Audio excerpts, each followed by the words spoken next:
अस्सलाम वालेकुम स्टूडेंट्स, कैसे हैं आप सब? Hope you all are doing great. So बच्चों, लास्ट जो लेक्चर था उसमें हमने चैप्टर नंबर 6 जो क्लास 9 बायोलॉजी का था, मोलेकुलर बायोलॉजी, उसके हम लोगों ने एमसीक्यूज़ कंप्लीट कर लिए थे। आज के वीडियो लेक्चर में हम लोग कंप्लीट करेंगे इसके शॉर्ट क्वेश्चन आंसर्स जो के हैं 7।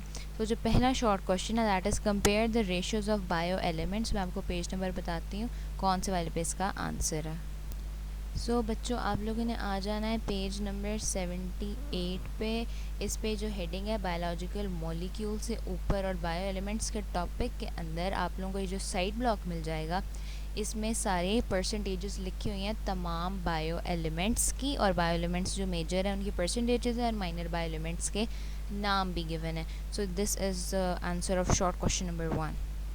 The next short question is compare the energy level of carbohydrates, proteins and lipids. So मैंने नोट्स तैयार किए, मैं आपको वहीं से ये दिखा देती हूँ। So compare the energy levels of carbohydrates, proteins and lipids. So जो carbohydrates हैं वो प्रोवाइड करते हैं 4 किलो कैलोरीज पर ग्राम, जो प्रोटीन्स हैं वो भी प्रोवाइड करती हैं 4 किलो कैलोरीज पर ग्राम, 4 कैलोरीज पर ग्राम, ओके। एंड जो हमारे पास लिपिड्स हैं दे प्रोवाइड 9 कैलोरीज पर ग्राम। सो दिस अगर इस हिसाब से हम लोग देखें तो जो लिपिड्स हैं वो सबसे ज़्यादा एनर्जी डेंस मैक्रो न्यूट्रिएंट हैं। नेक्स्ट क्वेश्चन है how biochemistry is important for the study of physiology, cell biology and anatomy. अपने चैप्टर नंबर 1 में आपने ये सारी जो ब्रांचेस हैं बायोलॉजी की, physiology, anatomy, histology, cell biology, microbiology, pharmacology, इस तरह की जितनी है आपने सारी की सारी वो पढ़ ली, ठीक है। अब हमने ये देखना है कि बायोकेमिस्ट्री किस तरीके से इम्पॉर्टेंट है इनके लिए। So, how biochemistry is important for the study of physiology, anatomy, and cell biology. So, biochemistry forms a fundamental link between the physiology, cell biology, and anatomy by elucidating the molecular mechanisms underlying the biological processes. Biochemistry bridges the gap between the molecular mechanics of cells and tissues, providing a molecular basis for understanding the integrated functions observed at the physiological and anatomical levels in the living organisms. ठीक हो गया। अब हम चलते हैं question number 4 की तरफ। Define gene, a localized region of DNA that codes for a protein. यही इसकी छोटी सी डेफिनेशन भी है, लेकिन मैंने फिर भी इसको थोड़ा सारा एक जगह इकट्ठा करके लिखा हुआ है, आप लोगों को वहाँ से दिखाती हूँ। Okay, just wait for a minute.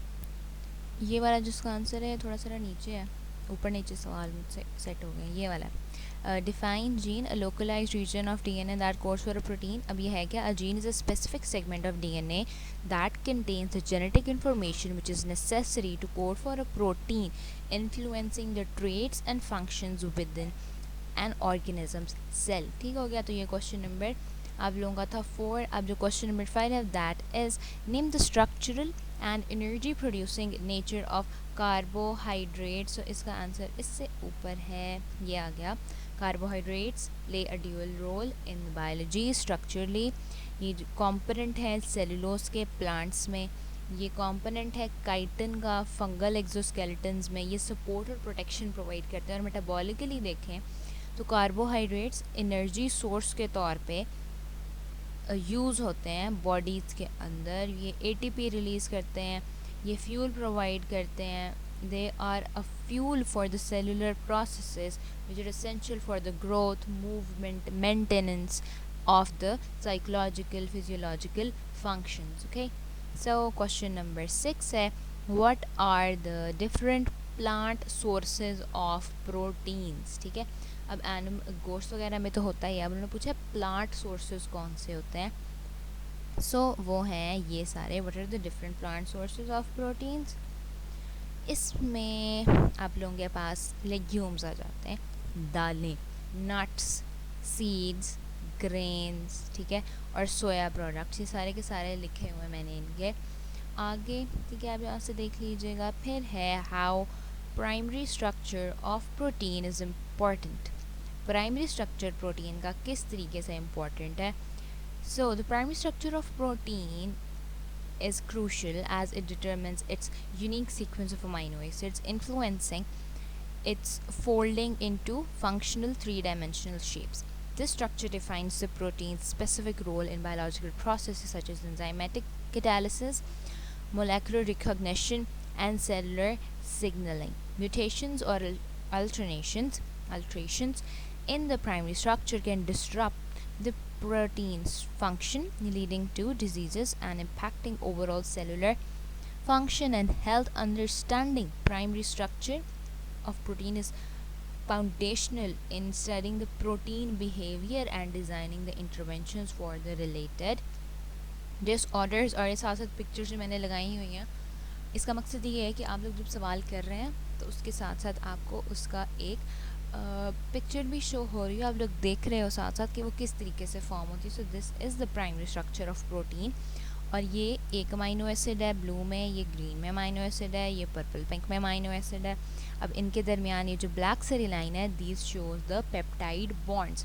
सो ये हमारा एक बिल्कुल सिंपल सारा एक प्राइमरी स्ट्रक्चर है प्रोटीन का. ओके, सो आज हम लोगों ने शॉर्ट क्वेश्चंस भी कंप्लीट कर लिए. नेक्स्ट लेक्चर में हम लोग अपने चैप्टर को वाइंड अप करेंगे bye completing the extensive answers, question answers.